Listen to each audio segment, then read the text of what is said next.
Bienvenidos, queridos estudiantes. Deseo se encuentren bien. Les habla su maestra Rubí Lorenzo Corsino. Un abrazo desde la distancia. Es un placer estar con ustedes nuevamente en el día de hoy. Antes de iniciar con la clase, vamos a dar las gracias a Dios, como es costumbre, por el nuevo día que nos concede y a pedirle que nos brinde la sabiduría necesaria para desarrollar los contenidos del día. Sé que están ansiosos por saber qué trabajaremos en el día de hoy. Pero es importante que recordemos lo aprendido en el proyecto de la semana anterior, el cual buscaba que creáramos un informe estadístico enfocado en responder a la pregunta, ¿cuánto azúcar basta? Estuvimos trabajando con la distribución de datos agrupados en intervalos de clase y pudimos ver que cuando se tiene una cantidad alta de datos, a veces resulta difícil poder responder a los interrogantes o cuestionamientos que nos realizan sobre los mismos. Pero en estadística se emplea una forma de organizar dichos datos para darnos así las herramientas necesarias y poder responder a estos cuestionamientos. Dicha herramienta busca organizar los datos entre clases y frecuencias y es llamada distribución de frecuencias. Además de esto, estuvimos viendo las medidas de dispersión, dentro de las cuales trabajamos el rango, la varianza, la desviación típica o desviación estándar. Pudimos calcularlo y además analizamos que el rango. El rango es la diferencia entre el valor máximo y el valor mínimo de un conjunto de datos. También es conocido como recorrido y pertenece a las medidas de dispersión. La varianza de un conjunto de datos es aquella que expresa la variabilidad promedio de las desviaciones cuadráticas de los valores de la variable con respecto a la media aritmética. La desviación típica o desviación estándar de un conjunto de valores de una población se define como la raíz cuadrada de la varianza y es la medida de dispersión más usada en la estadística.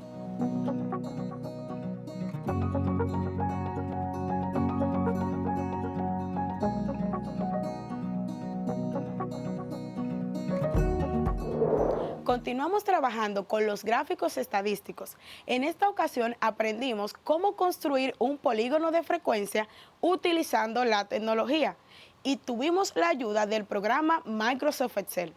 Recapitulando, un polígono de frecuencia es aquel tipo de gráfico el cual se crea o nace a partir de un histograma de frecuencias. Estos histogramas emplean columnas verticales para reflejar las frecuencias.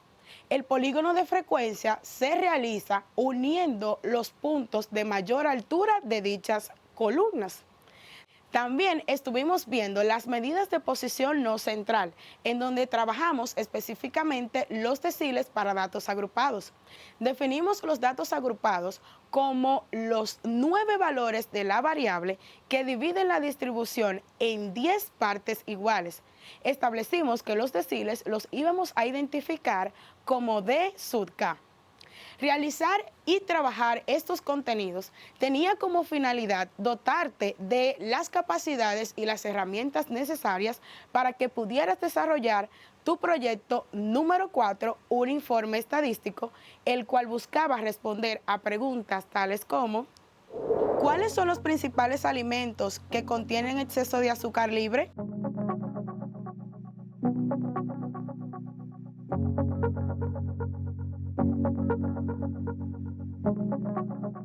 Además, buscaba que investigaras y reflexionaras sobre el consumo de azúcar en la alimentación diaria.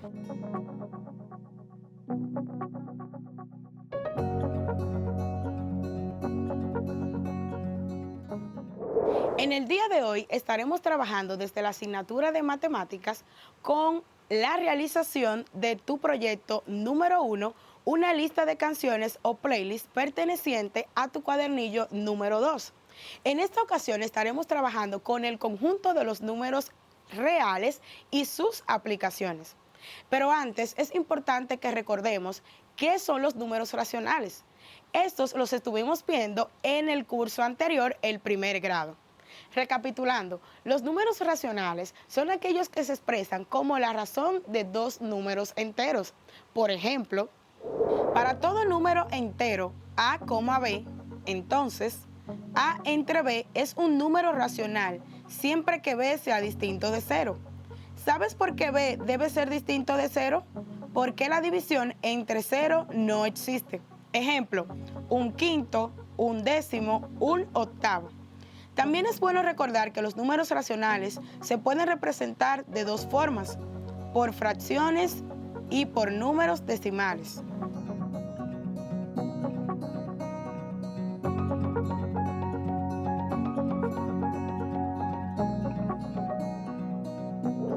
Sé que están ansiosos por saber qué son los números reales, pero antes de definirlos debemos ver un poco de historia. Los números naturales tienen su origen en una necesidad tan antigua como las primeras civilizaciones, la necesidad de contar. Los hombres primitivos tenían la habilidad de poder identificar objetos con características iguales y diferenciarlos unos de otros. Sin embargo, lo que no podían hacer era llevar a cabo o verificar de manera rápida y a simple vista la cantidad que había entre uno y otro. Es por esto que emplean o inician a representar la cantidad de cada objeto observado, marcándolo en huesos, piedra o madera. Es hasta el siglo X después de Cristo en donde el matemático y poeta Omar Khayyam implementa la teoría general del número y a la vez de esto, pues añade a los números racionales los números irracionales, con la finalidad de que se pudieran medir las demás magnitudes. Pero no es sino hasta el siglo XIX cuando se formaliza la idea de continuidad y por fin se da una definición satisfactoria y concreta al conjunto de números reales. Esto se debió al trabajo de los diferentes matemáticos, los cuales fueron George Cantor, Richard Dedekind, Carl Weierstrass, Heinrich Heine y Charles Merail, entre otros, destacan en esta labor.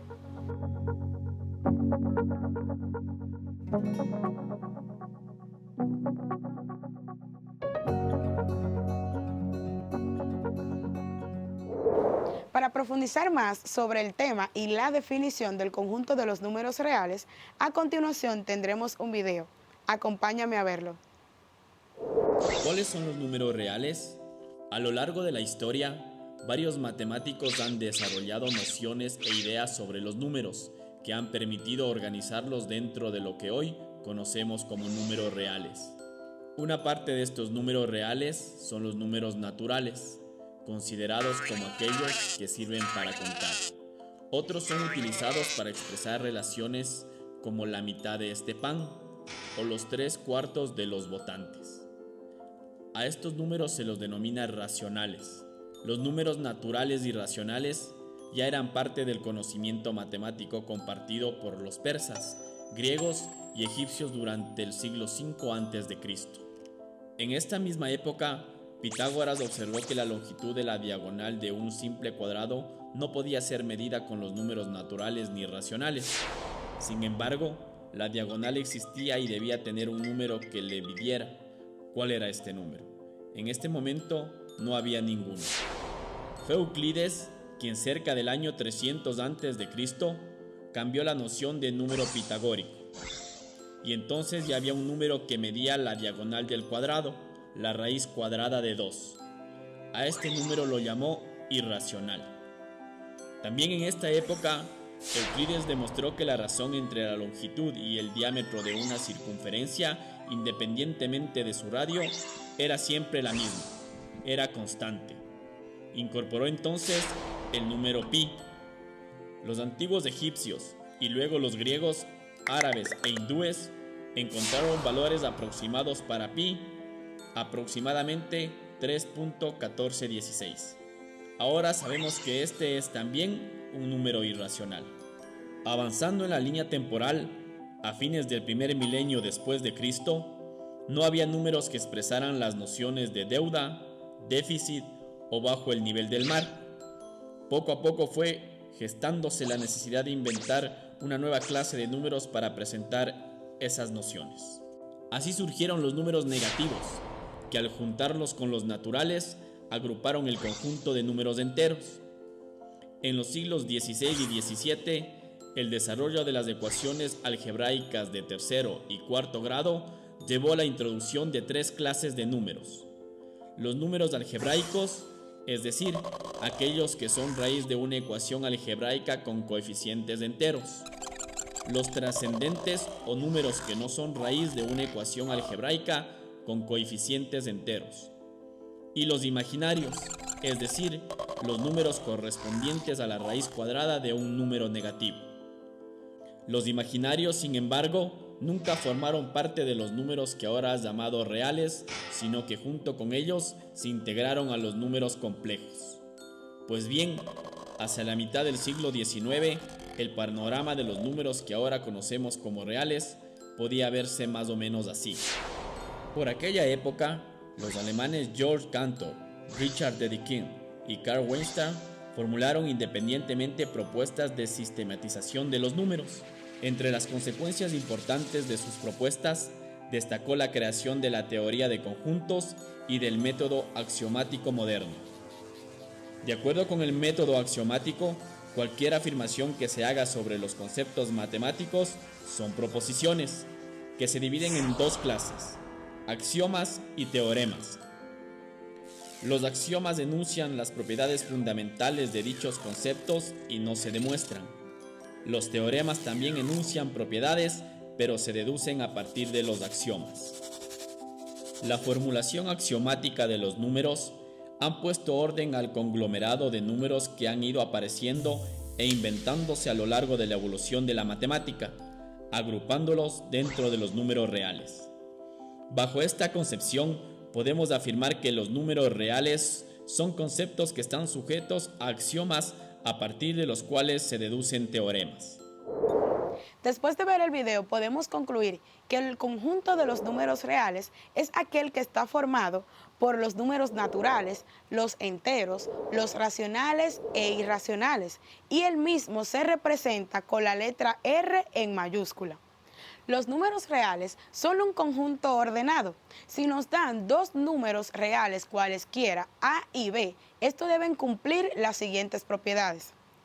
1. A es mayor que B. 2. A es menor que B. Y 3.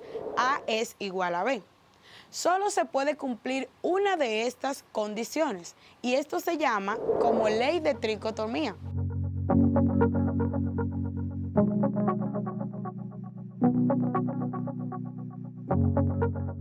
Es aquella que le da el orden al conjunto de los números reales. Para profundizar más en las propiedades que verifican el conjunto de los números reales, a continuación tendremos un video. Acompáñame a verlo, por favor. Pero antes, también debo recordarte que debes tener a mano tu cuaderno y lápiz para tomar los apuntes necesarios. Veamos.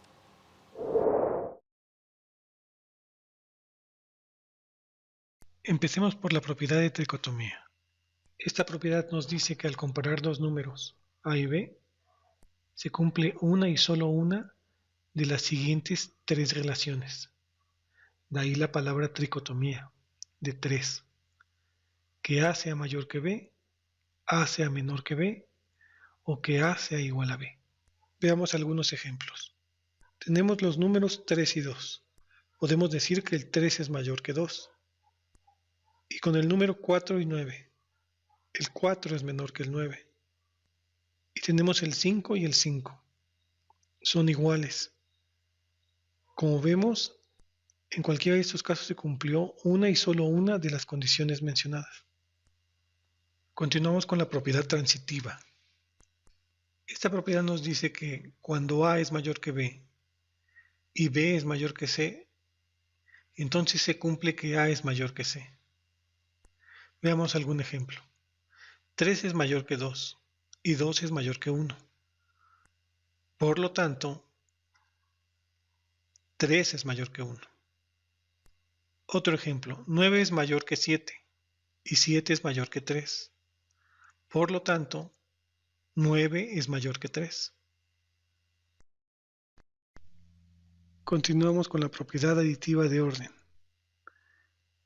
Esta propiedad nos indica que cuando tenemos una desigualdad, nosotros podemos sumar un mismo número a ambos miembros de la desigualdad y la desigualdad permanece.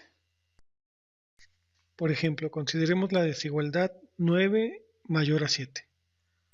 Si nosotros sumamos a ambos miembros de esta desigualdad el número 2, tendríamos 9 más 2 mayor que 7 más 2, es decir, 11 mayor a 9. La desigualdad permanece. Otro ejemplo, 15 mayor a 8. Si nosotros sumamos ambos miembros de la desigualdad ahora menos 2, tendremos 15 más menos 2 mayor que 8 más menos 2. Haciendo operaciones tenemos que 13 es mayor que 6. La desigualdad permanece. Y por último tenemos a la propiedad multiplicativa de orden. Esta propiedad nos dice que dada una desigualdad, nosotros lo podemos multiplicar por un número positivo y la desigualdad permanece. Pero si lo multiplicamos por un número negativo, la desigualdad se invierte. Por ejemplo, consideremos la desigualdad 6 mayor a 2. Y vamos a multiplicar ambos lados de la desigualdad por el número 3. Entonces tendremos 6 por 3, 18. Y 2 por 3, 6. Efectivamente, 18 es mayor que 6. La desigualdad permanece. Ahora consideremos esta misma desigualdad, pero multipliquemos por un número negativo, por menos 3. Entonces tenemos 6 por menos 3 es igual a menos 18 y 2 por menos 3 es igual a menos 6. Al comparar estos números, vemos que menos 18 es menor que menos 6. Es decir, la desigualdad se invirtió cuando multiplicamos por un número negativo, en este caso por menos 3. Después de ver el video podemos agregar que si nos dan 2, 3 o más números reales, cuales quieran, podemos ordenarlo de mayor a menor o de menor a mayor. A cada número real le sigue y le antecede otro número real, lo que lo hace un conjunto totalmente denso. Es decir, a cada número real le corresponde un punto en la recta y a cada punto de la recta le corresponde un único número real. Esta relación se conoce como correspondencia biunívoca. Ahora que sabemos qué son los números reales, veamos sus aplicaciones en la vida cotidiana. Número 1. Los números naturales. Estos nos sirven para el conteo de las cosas, animales o personas. Ejemplo, 5 carros, 3 casas y 8 perros. Número 2. Los números enteros. Estos lo podemos utilizar para medir la temperatura. Por ejemplo, 3 grados bajo cero. Se pueden utilizar de igual forma para representar las deudas. En ejemplo, tenemos la deuda en el colmado. También nos sirven para realizar operaciones como la sustracción. Ejemplo, 3 menos 5 es igual a negativo 2. Número 3. Números racionales. Estos nos sirven para especificar el peso de objetos o alimentos. Ejemplo, cuando vamos al supermercado, al área de los embutidos, y le verificamos al señor que nos atiende que necesitamos un cuarto de queso. Número 4. Números irracionales. Al utilizar el pi, por ejemplo, cuando buscamos el área de un círculo con la fórmula A es igual a pi por radio al cuadrado.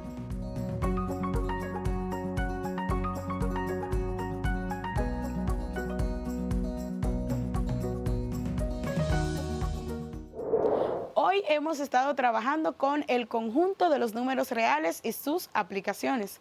Hemos podido ver que el conjunto de los números reales está compuesto por los números naturales, los enteros, los racionales e irracionales. Los mismos se presentan con la letra R mayúscula. Les recuerdo, mis queridos estudiantes, que deben poner en práctica los conocimientos adquiridos en el día de hoy. Es para mí un inmenso placer estar con ustedes compartiendo otro día de clases. Recuerden lavar sus manos frecuentemente, cumplir con el distanciamiento social y hacer uso de su mascarilla. De igual forma, colaborar a que sus familiares lo hagan también. Nos vemos en la próxima clase. Estuvo con ustedes su maestra Rubí Lorenzo Corsino. Un abrazo desde la distancia. Adiós.